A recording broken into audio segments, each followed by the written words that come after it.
Hey there, Emma here from Paint Wild, and I've dug this little quick Easter Bunny tutorial out of the archives for you. I made it about 4 years ago, so my setup and supplies will look slightly different to the ones that I use now. But this is just a bit of a fun and really beginner-friendly Easter Bunny painting for you with the sketching process included as well. And should probably take you about 15 minutes, but maybe even less because I make a couple of mistakes in this painting, but the way that I teach, I always leave in any errors that I make because I'd rather you see how I recover something than just assume that everything I always paint is perfect, because that's just not the reality. But let's jump in. I've just done a little circle down the bottom for the fluffy cottontail, and now basically over the top of that, I'm doing the body. So we want to do an egg shape for this, with the wider part of the egg being at the bottom, just because the bunny is sitting. So that's where all its junk in its trunk is at. Then we've got two little feet that are going to come out on either side. They're just basically little cut off ovals, a little bit flatter at the bottom though, just because we want to give the impression that it's sitting on a flat surface. We've got another egg shape here for the head, which overlaps the body a tiny bit to the left. And we want that to be essentially an egg shape that is like a horizontal egg tipped down a little bit to the left. And that's where the more tapered off part of the egg will be. And the bulkier, wider part of the egg would be the back of the head where the ears are going to connect. We want to make sure with the head and the body, when we finalize the sketch, that the head looks further away than the bunny, because we're looking at it from the back. So we want to make sure that we erase the part of the head that is crossing over the body. But spend, enough time on this as you like, that you're happy with this sketch. I normally wouldn't sketch straight onto watercolor paper because obviously I'm doing a whole bunch of lines, erasing them, redoing them, and I don't really like to do that directly on watercolor paper because it can dirty it up a little bit, and I just don't like putting deep pencil marks in the paper by accident. But I'm just sketching directly on it for the sake of, those of you who don't have something like a light pad to trace a sketch at home. And it's a pretty simple sketch too, so hopefully it doesn't take you too long to do. We want to add a little ear now, poking out the back of the head. And we want to start it and end it quite thin. So the thinnest part will be the closest to the head and the widest part will be further away. So it's not a super realistic looking bunny, but that's all good.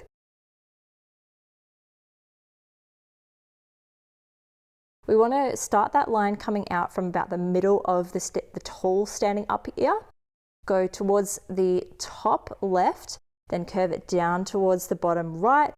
Then curve it all the way in like you were finishing off a bit of a circle, but then instead of going all the way around, you would stop and bring it back down towards the base of the first ear.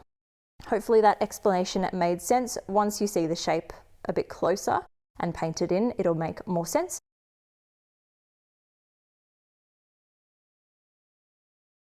Making a cute little bent over ear. I think it just helps balance out the piece a little bit more and just adds a little bit more character as well. What I'm going to do now is refine the sketch once I'm happy with it. So what I'm doing here is actually drawing quite a dark pencil line, and then I'm going to erase it. There is a purpose to that. I just want to make sure that the line that I see when I'm painting is the one that I'm happy with. So that's why I'm doing it darker, but I'm going to erase it a little bit because I don't want it to shine through my painting.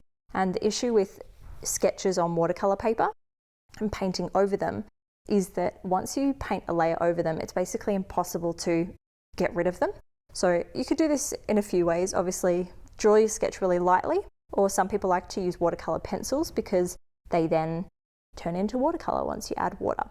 So with this eyeball here, it's just a little dot. It's not in the middle, it's more off to the right and, the left. I need to really learn my directions.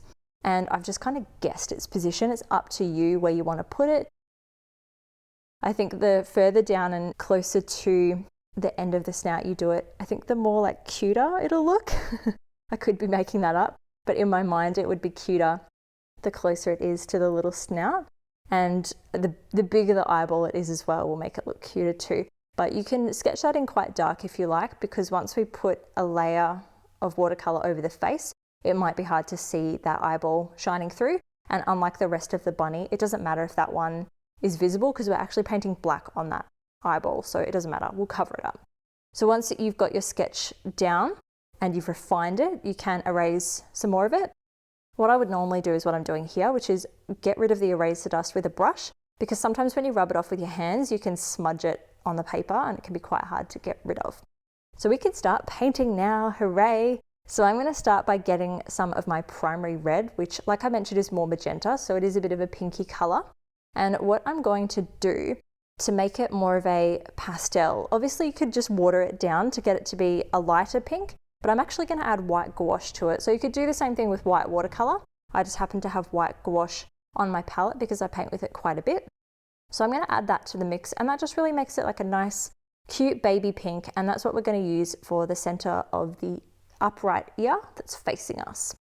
So once you're happy with the color, I'm just going to water it down a little bit and then dab it off as well, and get the fur out of my palette while I'm at it. Thank you, pets. And we're just going to go in the center of the ear. So I'm just going to water it down because it was quite strong still. And we're just going to paint the center of that ear, making it a little bit thicker the further away from the bunny's head it is. It doesn't matter if you muck up the shape of this too much, if you get it too close to the outline, because we will paint a gray color over the top of that, so we can sort of correct it later on. What I am going to do now is start mixing up my fur color. This is obviously totally up to you, whatever color you want to do. I want to go a bit of a dirty gray blue color, or Payne's gray if you will. And the way that I mix that up is I use my primary blue, then I make orange next to it using primary red and primary yellow. Then I combine the two. And because orange and blue are opposite each other on the color wheel, they neutralize each other. If I use too much orange, it's going to make this puddle brown. But if I use just a bit of orange, it just kind of dirties up that blue and makes it a nice kind of dark, moody, gray blue color, which I love. Testing it on my paper towel to make sure I'm happy with it. And then we can start going in. So I'm going to start with the body because I don't want to go near the ear just yet because it's still a bit wet. So just going into the body, and I've watered this down quite a lot just to get some paint and some water down. We can add the color saturation later. And I'm basically just going around that shape but not touching the outline yet. So the reason for that is I do want to add some little tufts of fur out to the side, and I just want to make sure that when I do that, if I do it too soon and then I change the saturation or I want to make a change, it's just going to be harder to undo. So I just want to get the shape down first, and then I can take those little tufts of fur out to the side. So with a brush like this, a size 8, it's quite hard to get a really sharp point and get those little tufts of fur out to the side. So you might want to swap to a smaller brush, or just make sure you've got a really pointy brush. I feel like mine's losing its shape. It's a little bit dull at the end. If you don't want there to be this darker color coming out with it, you can of course just not dip back into color to do that. And you could just drag out the light color that you already put down for the oval shape. But I just want to add some interest. Eventually I decide I want to add some shading. So with the original bunny that I painted, I had this kind of stripe down its back, but then I didn't really like it. So I started just adding blobs of color in random places. And then later I decided I actually want to shade the right hand side of the bunny. This is all totally up to you, and you can do it however you like. You might just want to make one solid color. Then with this little cotton tail, the way that I'm going to do it is I'm not painting the tail in, I'm actually using the white of the paper for the tail. So what I'm doing is actually bringing part of the body down and like cutting into that tail shape. So this is called negative painting. It's when instead of painting the actual thing, you paint around it, and therefore it creates the shape of what you are intending to have there. So I'm going to bring it down a little bit under the bottom, not all the way though. I'm just going to make it look like the tail is sitting on the bottom of whatever this rabbit is sitting on, and then is just coming up into the body. And you can use, you could water down some of this color just to outline the base of it if you wanted to, or to just add a couple of dabs in the middle of the cottontail. It's really up to you. But I'm also just adding quite a bit of color around the tail as well, just to add some shadow, as if, it's casting a bit of a shadow onto the body. It just made sense in my mind, but up to you. I'm just drying off the ear a tiny bit here with my heat gun, but I thought I actually dried it off, but it's still a bit damp, and it turns out I actually love the way this works. So I'm outlining the ear now, and as you can see, I've touched it in a couple of places with the gray, and it's bleeding in, but it's not super wet, the pink area, so it's not going to explode into that area with gray. It's just going to lightly just make its way in and fade in a tiny bit, and I just really love that effect. So I'm going to take a couple of tufts of fur out to the side on the ear as well, just to make the ear look fluffy. And then we can come down and start to color in the head as well. So my my water ratio kind of sucked here, so I had to go over this head because I could see it drying weird. I just didn't use enough water. And so the very top of the face started to dry before the bottom of the head. And yeah, I just had to go over it again. So just bear that in mind. I used a good amount of water on the body, but not on the head. So I'm just going to bring that down and kind of connect it to the body in a couple of places. I don't want to full on connect it so it blends into one, but I want to touch it in a few places. And because I've used less water and less color, you can clearly see a difference between the head and the body. I'm just going to add a bit more color around the base of the head as well to shade it. This is where I went wrong because I added more color in there and more liquid, but the rest of the head had started to dry, so that's why I got a harsh line. I then decided I wanted to carry that down into the body and shade the right hand side of the body. And then what I'm doing here is dropping water on the left side of the body to highlight it more, but it just looks weird, so I do another layer on the body. But just bear that in mind. I thought it would look cool. I thought by adding blooms into the fur, it would make it look fluffier, but because I had already started painting other areas, things just got a bit weird, but it's all good. I'm going to do another layer on top of that just to smooth it all out a little bit because it's looking a bit patchy now. But if you painted the whole body in just flat gray and didn't try to get too fancy like I'm doing, then you won't have this issue at all. Now I'm just going to go over that head again because as you can see, there's some weirdness happening there as well. So I'm just going to smooth it all out before it all dries off and gets locked in. And then we can continue moving. Shading the back of the head, just a teensy bit. And I really like that cute little bloom of water between like the chin and the body. I love that they're kind of like blending into each other. Very cute. Running out of grey here, but I think I'll have enough to finish.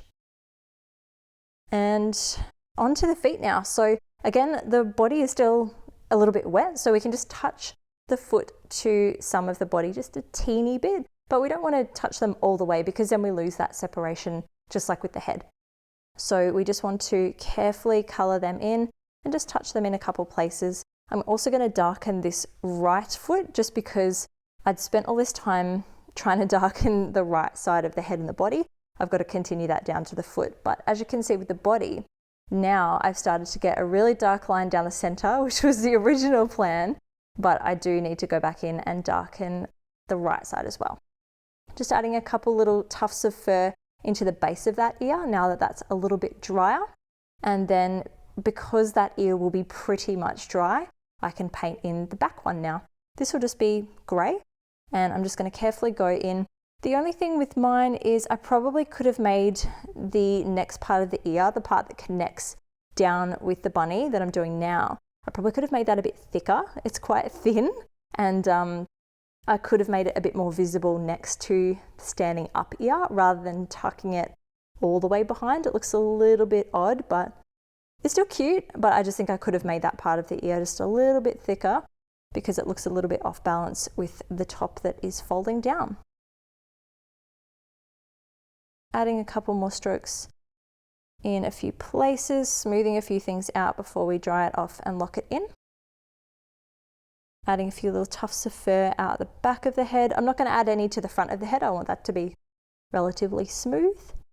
And then we can get cracking with our dryer. So I've just got my little heat gun. If you don't have one, you can just let it sit for a while. Or yeah, you might not have to do another layer on the back of the bunny. So you might just be waiting for the head to dry, so you can add your cute little eye and be finished.